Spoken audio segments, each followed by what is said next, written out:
Hello everybody, this is GWS and, well, guess I lied because here I am again. But this is just something I had a discussion with an immigrant, let's just say, on the Daca thing, and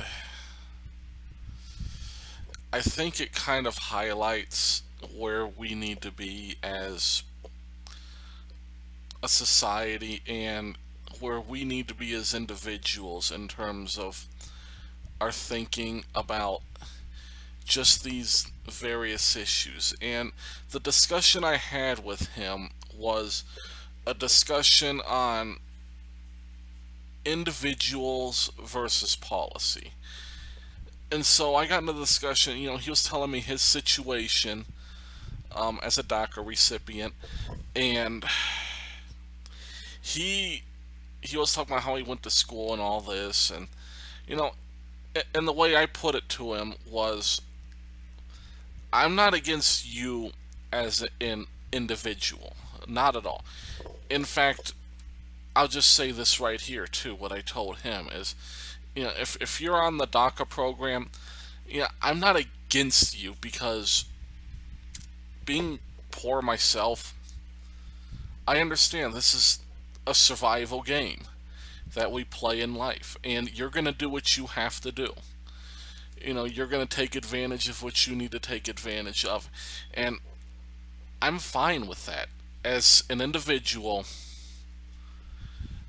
as a person, man to man, talking you straight up, I'm perfectly fine with that, and I would support that endeavor.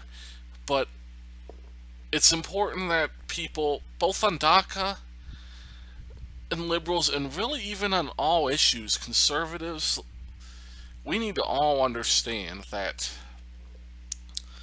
the way we see each other as individuals, the love, the empathy, the care, it's not the same when you pull back, zoom out, and view things as a system, of laws and procedures as a country to get the best benefit for our citizens. And this is where I think the DACA thing gets confusing because, you know, I'm just going to be straight up.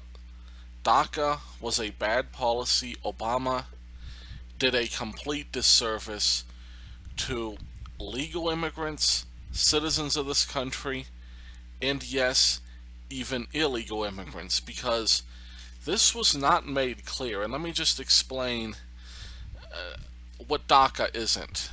And a lot of people on DACA don't seem to understand. This is not a legalization. It never was. And Obama did briefly touch on this, but he just kind of glosses over it. He doesn't put the emphasis he needs to put on it. This was not, nor was it ever legalization even by Obama. This is called deferred action. Deferred action does not make it illegal. It does not make it so that you legally cannot be deported. It does not mean they can't come after you. All DACA means is deferred action, which means you are not a priority to ICE or any immigration agency. They're not going to pursue you and deport you if you sign up, come clean, and then do all these various things like be in school, all that, whatever.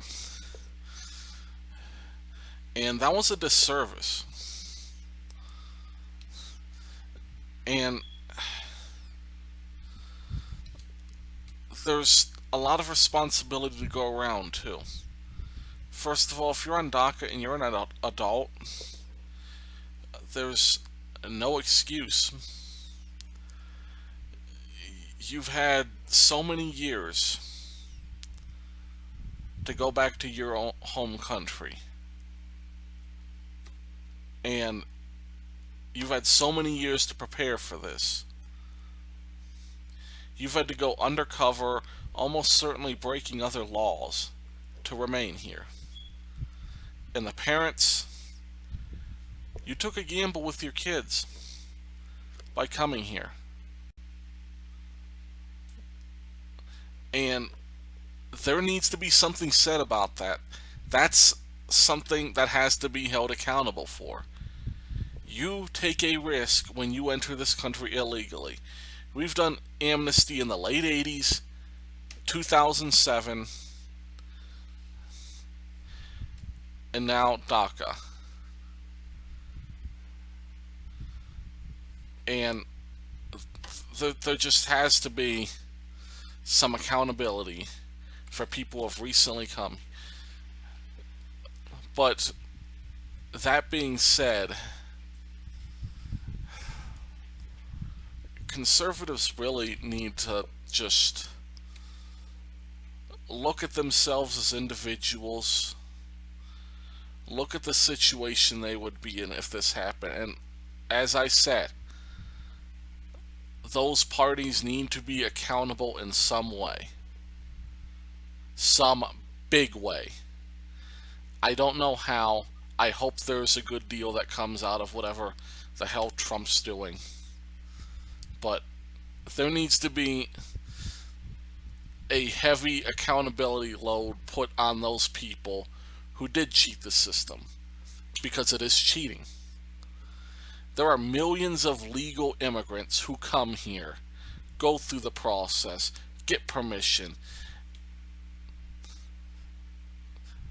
and come here the right way.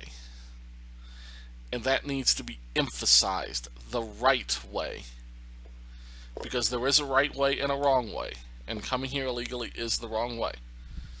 Saying all that, as I said, conservatives need to look at themselves as individuals. What would the situation be like? Can you really just toss people across the border with... A lot of them just may not have connections in their home country. And what are they going to do? Where are they going to turn? Are they going to be homeless? It's just... And I'm not even saying that's not the solution. I'm just saying, here's the thing. When Trump comes out and says he wants to do a deal with Schumer and Democrats on Daca, and all this hate comes on Trump, all this hate about betrayal, you have Molyneux, you have Ann Coulter, you have Steven Crowder all over this. As I said, I'm not even saying to not just put them across the border, but just the anger and the zeal toward Trump for saying he's going to do a deal. It's pretty telling just how eager, how zealous people can be over this. Like, not hesitating. Yeah, just throw you over the border. No considerations, no nothing. And again, I'll say it for the third time. If we end up having to do that, I'm all for that too. But I think it's at least worth exploring if there are other options that are fair to the people, fair to the legal immigrants, and not necessarily fair to the illegals, because, as I said, they cheated the system to come here, but as at least considerate of their lives.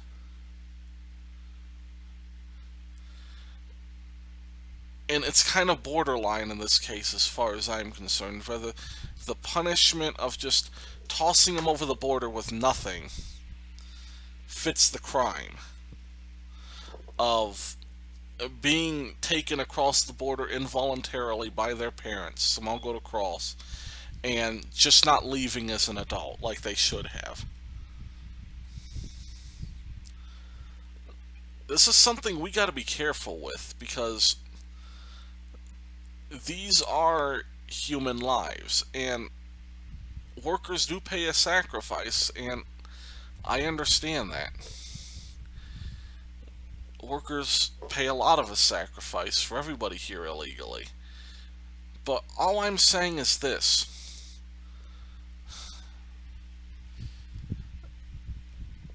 Have a heart and at least be empathetic toward people. even a little bit toward them, because a little bit could go a long way. And if we could get something done where